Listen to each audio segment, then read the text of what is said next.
Sí, cuando decimos saltar una grieta y buscar consensos, que es lo que nosotros humildemente desde este espacio intentamos construir, es porque aspiramos a que se hagan en otros lados. Y acá en el intervalo, durante la tanda, apareció la pregunta ante Gustavo Ferrari, que es el ministro de la provincia, y la pregunta estuvo planteada tanto por Daniel Sapsay como con Daniel Santoro. Bueno, pero ¿hicieron el acuerdo con las otras fuerzas? ¿Sí o no? Efectivamente hay ya reuniones, no solamente algunas ya efectuadas, sino otras programadas con todos los sectores de la oposición, porque tienen que estar involucrados. Con el Frente Renovador ya culminamos una serie de reuniones, por lo menos en 2 de las leyes más importantes, la de enjuiciamiento de magistrados, una, que hemos generado un consenso, y la de mapa judicial, que la vamos a seguir trabajando en las comisiones. Mapa judicial parece no decir nada, pero es una mesa... No, con que digas mapa ya te asusta. Claro, pero es una mesa que va a poder permitir tomar decisiones sobre datos. O sea, hoy por hoy el Poder Legislativo, tanto a nivel nacional y en los niveles provinciales, muchas veces resolvía crear un juzgado simplemente porque le convenía al senador o al diputado. Y se llevaba un juzgado y personal o lo que fuere, pero nadie había evaluado si ahí había congestión, si se necesitaba o no se necesitaba, si se necesitaba más en ese lugar que en otro. Bueno, el mapa va a permitir tomar decisiones sobre y el control de gestión, la forma en la cual se está... hoy, por ejemplo, gracias a que ha funcionado esta comisión que ahora queremos transformar en ley, yo puedo decirle a un ciudadano de la provincia cuánto tarda una adopción en los diferentes departamentos judiciales, cuánto tarda un juicio ejecutivo, cuánto un accidente de tránsito. Hoy tenemos medido en la provincia de Buenos Aires, y esto es un trabajo que hicimos en 1 año y medio. Entonces, y el consenso no solamente se está generando, sino que es imprescindible, porque estamos haciendo leyes para los próximos 20 años. Bueno, eso te iba a decir. Entonces vendrán otros gobernadores que van a tener que ser partícipes de esta idea. Como decían en un programa otro domingo alguien, no se trata de proyectos pensando en la próxima elección, sino en la próxima generación. Absolutamente. ¿No? O en las próximas generaciones. ¿Y cómo es, ministro, la articulación con el Poder Judicial? Porque ahí está la división de poderes y también debe haber una defensa corporativa para alguna de las medidas que incluye la reforma. A ver, perdón. No. Todas las mesas que nosotros hemos hecho, en todas las mesas, por ejemplo, la mesa que estudió la Comisión del Código Procesal Penal, la del Código Civil, la de Mapa Judicial, están sentados a la misma mesa. Un representante de la Corte, uno de la Procuración, los diputados, senadores, abogados y magistrados. De forma de generar un consenso previo. Antes de llevarlo a la legislatura. Absolutamente. En el otro bloque quedó pendiente mi pregunta Dale, sobre dale, si iba a haber Dale. jueces especializados en casos de corrupción, porque como decías vos, Graciela, en el tema de la recolección de pruebas de estos casos son casos complejos, y en la provincia ha habido una impunidad enorme durante muchos años. Bueno, el caso de Pata Medina ha sido una excepción, ahora se está investigando a Scioli, pero esperamos que la misma rapidez que se vio, el caso del, incluso fíjese usted, ministro, que el caso del Pata Medina lo empujó un juez federal de Quilmes, porque me cuentan mis fuentes que los jueces provinciales de La Plata no querían meterse con alguien estaba demasiado cerca, que estaba demasiado cerca. Mucha inmediatez. Entonces eso es también una cuenta pendiente en la provincia, ¿no? Sí, muchas de estos delitos son federales. Entonces, digamos, claramente por eso varios de estos están en general, muchas veces, cuando hay lavado de dinero, o cuando interviene la AFIP, o cuando se agregan delitos federales, son absorbidos por la justicia. Entonces la justicia provincial en general investiga hasta un límite determinado, y en los casos de corrupción casi siempre termina siendo un caso de evasión o un caso federal. Y ahí Entonces, va la la Justicia justicia Nacional. federal, que es lo que ocurre en general cuando se avanza en un caso de corrupción. Se le pide la inhibición al juez provincial porque se transformó en un delito federal. Desde ya que el código procesal que nosotros estamos escribiendo, por ejemplo, incluye figuras como la del arrepentido en la provincia de Buenos Aires, que sigue en plena discusión en otros ámbitos, y nosotros estamos incorporándolo para los delitos de corrupción en la provincia de Buenos Aires. Y en cuanto a la distribución funcional, por supuesto que ahí hay una atribución de la Corte, que es quien tiene a cargo la ley orgánica. Debo anticiparme que la Comisión de Mapa Judicial va a estudiar la nueva ley orgánica de la provincia de Buenos Aires, que va a determinar, seguramente vamos a trabajar en el tema de corrupción, pero es a través de la ley orgánica, que eso te hace. La ley orgánica es la que establece qué tipo de tribunales hay, dónde están, si se puede distribuir funcionalmente, etcétera. Bueno, la Comisión tiene un año para la nueva ley orgánica, que es del año 1955 en la provincia de Buenos Aires. Y en esa nueva ley orgánica también, más allá de lo que está en el Código Procesal que recién les mencionaba, van a contemplarse los juzgados especiales. Acá hay otro tema que a veces no se habla porque es bastante técnico. Es decir, todos los organismos de apoyo que generan prueba, que ayudan al juez porque los necesita a fin de realizar cantidad de tareas y también en el cumplimiento de las sentencias. El gran problema que se plantea en nuestro país es que esos organismos dependen del Ejecutivo, 90%. Entonces, no hace falta hacer muchas deducciones para darse cuenta de lo que muchísimas veces ocurre, y durante los 12 años anteriores a este gobierno fue escandaloso, que directamente hasta se ordenaba que no se hicieran esas pericias, etc. Este creo que es un tema que se habla muy poco, pero que es fundamental. Que de qué me sirve una gran sentencia en materia de corrupción, o si el juez queda empantanado porque no le hace una prueba fundamental, o se la hacen mal, si resulta que después eso me desvirtúa todo, ¿no? O sea que creo que eso no se habla, pero es muy importante. El mapa judicial, esta palabra rara, Sí. nos ha dado unos datos excelentes en ese aspecto en este último año. Por ejemplo, tenemos peritos nosotros que están tan ocupados que otorgan un turno para una evaluación, sea lo que fuere, de cualquier tipo, a un año vista. Y tenemos otros que no tienen más de 2 al mes. Entonces, ¿qué estamos haciendo? Unificando el cuerpo de peritos y diciendo, señores, todos hacen todo para poder resolver. Porque ahora es por jurisdicción. Sí. Claro. Sí, exactamente, de peritos de menores, que en definitiva el análisis es el mismo, solo que están solo para temas de menores y no tienen mucho que hacer. Y en cambio los otros están llenos de trabajo. Digo, ¿por qué es importante un mapa? Para resolver sobre la realidad y mirar y decir, a ver, ¿qué está pasando acá? Nosotros tenemos juzgados de menores. Pero Sí, yo perdón, creo adelante. que el doctor se refería, por ejemplo, que ahora los jueces federales tienen el apoyo de la Unidad de Información Financiera, tienen el apoyo de la FIP, tienen a eso, ¿no? Claro, pero eso es Sí, federal, digamos, nosotros no. Pero bueno, no lo tenemos. ustedes tienen un tribunal de cuentas, tienen ¿a qué organismos podrían colaborar con el juez a nivel de la provincia para que bueno, los peritos serían una parte, pero también hay Y organismos fuerzas de seguridad también. Seguro. En el caso de del Tribunal de Cuentas hemos tomado una decisión inédita en la historia. Por ejemplo, el Tribunal de Cuentas ahora en la provincia de Buenos Aires accede online.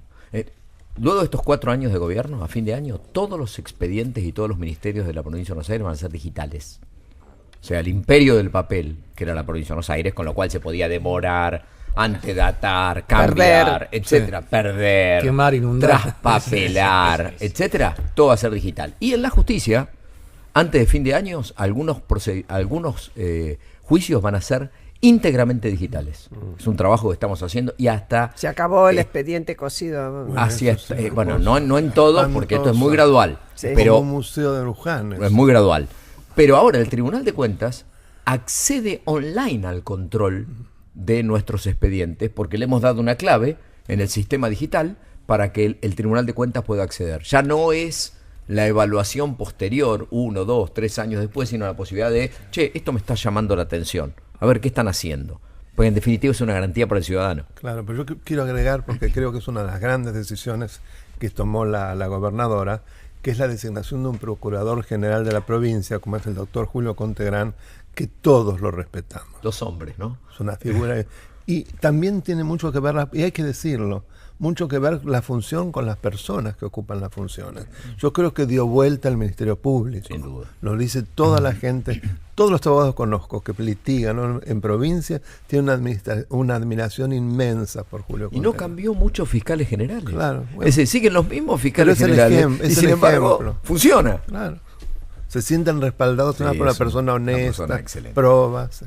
Yo no soy imparcial cuando Bueno, hablo por de Julio, eso, así que- por eso lo quise decir yo, además para que no se piense que siempre critico. Cuando se hace algo bien hay que poner mucho énfasis. Sí, Daniel, querías decir. No, porque hablamos de la provincia, de la policía de la provincia de Buenos Aires. Siempre la justicia federal, incluso la Corte lo planteó, la posibilidad de tener una policía judicial. Exacto, yo iba a Porque preguntar eso. Claro. Graciela, vos recordarás, Muy bueno. la Policía Federal iba a hacer un allanamiento y Aníbal Fernández era el jefe Sí. de las fuerzas de seguridad, lo sabía antes, le avisaban, como pasó con el caso de esta cueva financiera Sí. y demás. ¿Ustedes Bueno, contemplan estaba la idea? Ollarvide también en el No, medio. estaba Ollarvide, el caso de esta Propyme, Sí, Propyme. era esta Propyme que pararon allanamiento y demás. ¿Se contempla esta posibilidad? ¿Haría falta que una justicia a nivel provincial tuviera una ¿Se policía aprobó? especializada? Ya está. Ya se aprobó hace unos meses. La Policía Judicial va a estar a cargo de la Procuración. Y va a estar hubo una gran colaboración de Ramiro Gutiérrez, que es un miembro del Frente Renovador y que participó de esta ley porque él tenía esa idea original, se receptó gran parte de su idea y ya es ley en la provincia de Buenos Aires y se va a empezar a instrumentar Eso, ¿y cómo se como órgano de entrena? investigación. Porque Bueno, sí, por supuesto, va a haber ahí en va a el haber ámbito de la entrenamiento, Procuración, ¿no? va a haber entrenamiento, claramente. Y sí. va a depender del procurador, no Va a del jefe estar en de el policía. ámbito, va a estar en el ámbito de la Procuración. Eso es un avance porque es Ya una es de las ley. cuestiones Enorme que en la provincia. a nivel nacional está fundamental. faltando. Uno de los Sí, éxitos del clavallato y del juez Moro es que hay una policía judicial, aparte que ellos tienen una posibilidad de hacer una investigación. Los jueces en Argentina, en los casos de corrupción, los federales, yo siempre digo que investigan, son arqueólogos, ¿no? Porque están investigando lo que pasó hace 10 años con el contrato de AISA. En el caso de Odebrecht, en ese momento pudieron hacer una investigación secreta con la policía judicial y en ese caso no hubo filtraciones, ¿no? Por eso No. hacía énfasis Pero en ese dime, Sí, hay acá algo- se ha vuelto a poner para que una noticia que la gente más evidente, el asesinato de García Belsunce. Ah, sí, volvió. 10 años. Sí. ¿Cómo? Y llenando una bañera. Puede ser que parece hasta ridículo. A lo mejor es procedente y todo demás. Pero ¿cómo es posible que uno crea, al menos que sea un arqueólogo y haya quedado rastros de aquella época de la arqueología, que se piense en serio que va a haber una novedad ahí? Además, se Cuesta limpió creerlo, todo. digamos. Cuesta creerlo. Lo que sí surgió es que en la mucama expresamente le dijeron que limpiara hasta el Sí, último sí, rastro. pero eso desde el lo primer vimos momento. en el primer momento. Entonces, ¿qué va a quedar? Sí. Nada. Ahora, en el tema de Sergio Moro, lo que es muy interesante que yo me enteré hace poco, es que cuando son casos tan monstruosos, les asignan solo un caso al Sí, juez. Sí. Imagínense lo que es que él Pasan pueda a la trabajar. historia también, ¿eh? Claro, claro. Eso se Es- podría hacer. claro, se podría en hacer. Argentina se podría Es hacer. un caso que directamente son con una como decisión. 50 casos Sí, claro, juntos. claro. Les puedo hacer Bueno, una ocurrió pregunta. con quiebras famosas. Sí. ¿Se acuerdan? Sacet, Claro, o sí, lo que fuere, se también. asignaba. Eso un revela tu juzgado. edad, eso revela tu edad que hables. Sí, yo no me acuerdo. Cuando era Algo estudiante. me dice, Sacet, No se acuerda. Sacet, no se No se acuerda. acuerda, no. Claro. Acá no, me no va a haber acuerdo muy competencia bien. de edad, nadie puede competir conmigo, así que no chicanees. En ningún sentido podemos competir con vos, gracias. Pero digo, No, en edad, ninguno, no, No. hay problema. el rol de la Corte y de la provincia en este aspecto de adhesión a a la reforma es muy valorable, debo decir, el apoyo que hemos recibido de la actual presidenta Hilda Kogan, Sí. y también de los integrantes, y seguramente el próximo presidente también, porque estamos conversando con la Corte y nos sentamos y nos explicamos y aceptamos sus propuestas, Sí. porque este es la generación de consenso. Yo tengo una pregunta Pues está pensando, para ¿no? Graciela. Para Graciela. Voy a sacar el conducto. Porque en Tenía esa- que ser periodista Claro. te voy a Y hacer- bueno, encima por- se por un aprovecha minuto. porque yo no soy periodista. Por un minuto nada más. Dale. Porque a todos nos impresionó ver a la Corte Suprema de Justicia de Brasil deliberando Sí. en vivo, ¿no? Con la transmisión, que donde todos veíamos minuto a minuto los argumentos, pero fueron 2 mujeres las que definieron Sí, el caso de... sí.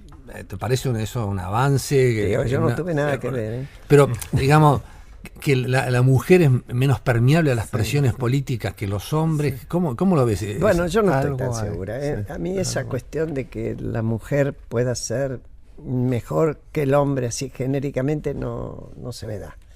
Hemos tenido pruebas suficientes como para pensar que puede ser tan brillante, tan inteligente y tan honesta como el más brillante, inteligente y honesto de los hombres, o más corrupta. Y el género no te va a cambiar la índole, me parece a mí. Ahora, Pero- en general, el hecho de haber tenido que pelearla, tal vez es una explicación, pero voy a arriesgarme.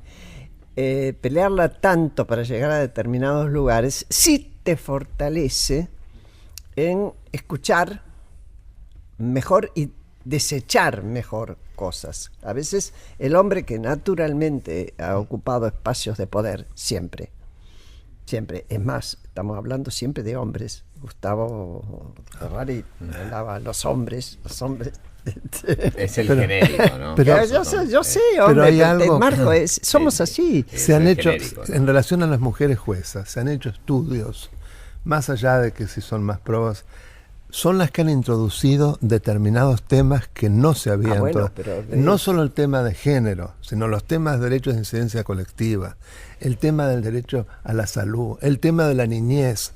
Eso en casi todo el mundo, cuando las mujeres se incorporan. Y bueno, el caso de Hilda Kogan, si uno analiza cuando la provincia de Buenos Aires, que fue la primera jueza de la Corte y sigue siendo la única, cuando se mete en todos esos temas, en gran medida fue con la incorporación de ella. Pero porque nos sea, asignaron algo hay. culturalmente ese espacio tanto tiempo. Yo no voy a convertir esto en un programa No, del tema de la no, mujer, no. pero fue tanto tiempo que tenemos asignado la tarea del cuidado del hogar y todos sus derivados, que todo lo que tenga que ver con eso nos es particularmente sensible y notamos antes que nadie las carencias. Pero yo espero, de todo corazón lo digo, que las próximas generaciones, es decir, mis nietos no lidien con eso, o cada vez lidien menos, o cada vez sea más interés del común. Pues si no es mucho laburo, ¿eh? Es mucho, carga mucho sobre los Yo tengo 3 hijas mujeres, así Bueno, que vos lo tengo. Espero, Bendito eres. Vos espero, tenés que ya lo pelear. vivo todos los días, así que. Pero la verdad sé que ¿Puedo es terminar así. con el tema del espejo de Brasil? Dale. Con el doctor Sapsaik, porque acá vimos una condena a Lula, una condena en segunda instancia, 2 años de prisión, a 3 meses de las elecciones presidenciales en Brasil de octubre. Cristina Kirchner ya tiene 2 juicios orales por causas de corrupción. Entonces, ¿qué y pasa? 6 procesos. Pero la pregunta es, Además, tenemos elecciones en la Argentina el octubre del año que viene. Entonces, si hay una condena, vamos a suponer el escenario que hay una condena eventual de Cristina. Debería ir presa, ella va a apelar a casación. ¿Se puede dar una situación similar o por el sistema judicial argentino? el es sistema imposible? judicial argentino alarga muchísimo desde el momento en que la misma Corte impuso que solamente cuando ella toma la última decisión, recién ahí hay sentencia firme susceptible de desaforarla y de impedir que sea candidata. Entonces tenemos que esperar sentencia de primera instancia, sentencia de segunda instancia, casación penal y Corte Suprema. Mira Menem. Así que no va a haber Bueno, una- bueno. Menem es el espejo de eso. Quiero hacer un comentario que une con el inicio de la conversación y el análisis que hacía Graciela sobre la confianza o la desconfianza en la justicia. La justicia de Brasil está quizá resolviendo una elección. O sea, fíjense Quizá. que, bueno, No me cabe duda. bueno, está bien, pero quiero ¿Qué decir... querés que te diga? Mi cuero de pero estamos tomando política vieja. conciencia, estamos tomando conciencia de que está la justicia, o sea, la institucionalidad, no la gente, no el voto, no esto, no, resolviendo quién puede o no puede ser candidato, con lo cual la entidad y la importancia del sistema y la confiabilidad de las personas que lo integran pasa a ser determinante, porque va a influir sobre si la gente va a poder elegir o no a una persona. Entonces vaya si tiene importancia el análisis inicial. A veces Graciela. a mí me da mucho temor de alguna forma, y no digo Brasil, no me voy a meter con eso, corporativa de la justicia que aspira a actuar políticamente casi sustituyendo el poder político, ¿no? Y bueno, me da- es otra discusión. me da temor. Es otra discusión. Pero yo creo que- el sí. juez legislador Sí, pero o materia el juez penal. ejecutivo, Exacto. ¿no? Que nosotros a veces en algunos temas en contencioso administrativo nos ha ocurrido. Es decir, no, usted tiene que asegurar ese derecho y bajo el pretexto de asegurar un derecho le da una obligación al Estado que terminan pagando todos los contribuyentes y por ahí en realidad es bien injusta, o sea, a pesar de la justicia del derecho en primera instancia. Entonces digo, el juez tiene que ser juez, otra cosa que sea legislador y otra cosa que sea ejecutivo. Y me parece que a nivel, y ahí no te vamos a meter, Gustavo, a nivel nacional, hoy las modificaciones en justicia van a tener, por mucho que haya las mismas sanas intenciones, que luchar mucho con corporaciones fuertes y muy antiguas, de mucha acumulación de tiempo, digamos, de construcción de poder, ¿no? Empezando por el Poder Judicial. Bueno, precisamente, ¿no? Ministro, yo quería traerlo nuevamente a la reforma. El eje de derechos humanos, ¿cómo se incorporó? ¿Cuál fue la articulación, por ejemplo, con el secretario Cantón? ¿Por qué? Digo, derechos humanos por lo general trae una reminiscencia a la tragedia de los 70, pero hay mucho para trabajar en ese sentido, en la situación de las cárceles, etcétera. Bueno, con Santiago la conversación es permanente y también tiene que ver con una visión integral de los derechos humanos. Porque la víctima parecía estar ausente de los derechos humanos. Es decir, en el sistema penal, aquel el cual se lo consideraba en estado de indefensión era el victimario y no a la sociedad y la víctima. Nosotros estamos estableciendo una política equilibrada. Sobre todo la víctima, que de todo el proceso penal es la única que no quiso participar. Porque el juez trabaja de eso, el fiscal trabaja de eso, el delincuente lo hizo por un acto de su voluntad y la víctima estaba caminando, estaba en su casa, y de pronto está en un sistema penal. El Estado, que antes estaba visto solamente como alguien que tenía que proteger al victimario, porque precisamente contra él se oponía todo el poder del Estado, ahora tiene que proteger a la víctima. Como digo, esa visión la conversamos y obviamente todo el centro de acceso a derechos que tenemos nosotros en el ámbito provincial está conversado con Santiago, pero repito, con una visión integral de los derechos humanos. No Santiago es Santiago Cantón, Cantón, perdón. secretario de Derechos Humanos de la provincia de Buenos Aires. No, estoy diciendo... Es lo que van acá. titular de la Comisión de Derechos Sí, Humanos, claro, ¿no? sí. Una trayectoria internacional, Sí, la verdad que impecable. impecable. Y en libertad de expresión, además, el trabajo de Noé, Por supuesto. porque era el portavoz. No, lo que dijiste recién me parece fundamental.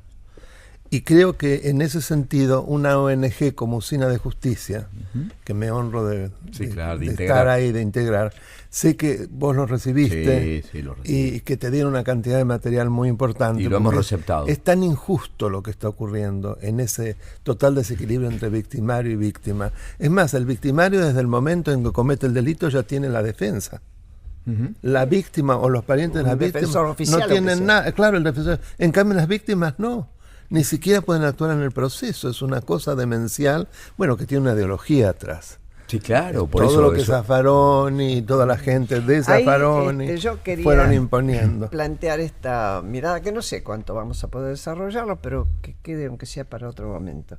Yo siento que en este momento hay como distintas alternativas. 3.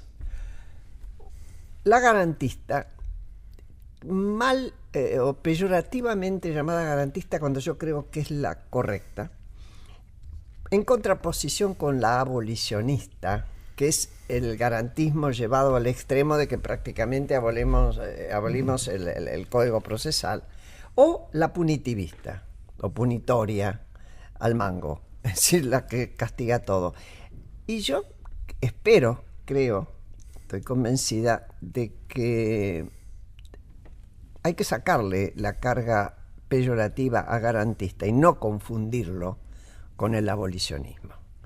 Porque garantía es eso, y es garantía para los dos lados, me parece, no sé, lo tiro acá. Yo coincido totalmente, y además cuando se dice, eso es garantista de manera peyorativa, Sí. se olvida que todo el derecho constitucional en el que se tiene que basar el derecho penal es garantista, porque es una especie de edificio de garantías. Ahora, cuando se lo lleva al abolicionismo y se hace una explicación social conforme al cual los pobres victimarios son el producto de una sociedad injusta, entonces... Lo cual puede ser cierto. Sí, bueno, pero un fiscal, No como, quita que haya como cometido yo delito. recuerdo, el caso de Javier de Luca, lo digo yo, en una feria del libro, que se puso a decir todo esto y diciendo que esto justificaba en gran medida al victimario, y la víctima era un poco como el victimario, dado vuelta, alguien que está además para defender a la víctima y tiene que acusar, no un sociólogo que se pone a explicar. Y ese ahora es nada menos que el fiscal ante la Cámara de Casación Penal. O sea, estamos con gente que es bueno que tomemos conciencia. Por eso, como en Brasil vimos que se puede reflejar lo que pasa en una audiencia, bueno, sería interesante reflejar, por ejemplo, quién es quién, para que la gente entienda. Creo que hemos perdido el contenido de algunas palabras, las hemos perdido. Y garantista y garantía es una, y necesariamente tiene que estar integrado en la garantía. No solamente la persona afectada directamente por el delito, sino toda la sociedad que está en expectativa de sufrirlo, o que podría sufrirlo. Entonces la prevención es central como garantía para esa gente. Y por eso la prisión preventiva tiene que incluir no solamente la peligrosidad, sino también la posibilidad de que la persona siga cometiendo delitos. Así es en otros lugares del mundo, que son dos elementos más que se incorporan al peligro de fuga o la posibilidad de entorpecer el sistema. A mí me indigna que todas estas mecanismos de las garantías individuales estén siendo utilizadas por los corruptos para apelar ante la Cámara Federal, apelar ante la Cámara de Casación, pedir nulidades, pedir recusar jueces, ¿no? Pero ese es mi comentario con un poquito de indignación para terminar. Está bien. La pasión siempre viene bien. Sí. Vamos a ver si algún día somos capaces de achicar las etapas como describía recién Gustavo. Yo, una vez más, lamento mucho, se nos acabó el tiempo. Se hizo corto. Sí, Lo se hizo agradezco corto. mucho. Gustavo Ferrari, ministro de Justicia de la provincia de Buenos Aires, Daniel Sapsay, todos lo conocen, y lo mismo Daniel Santoro, un periodista que en esto es expertísimo. Gracias a ustedes por haber estado escuchándonos, y ya saben, no se mueva del dial porque viene La Otra Mirada con Gustavo Mura, que vale la pena.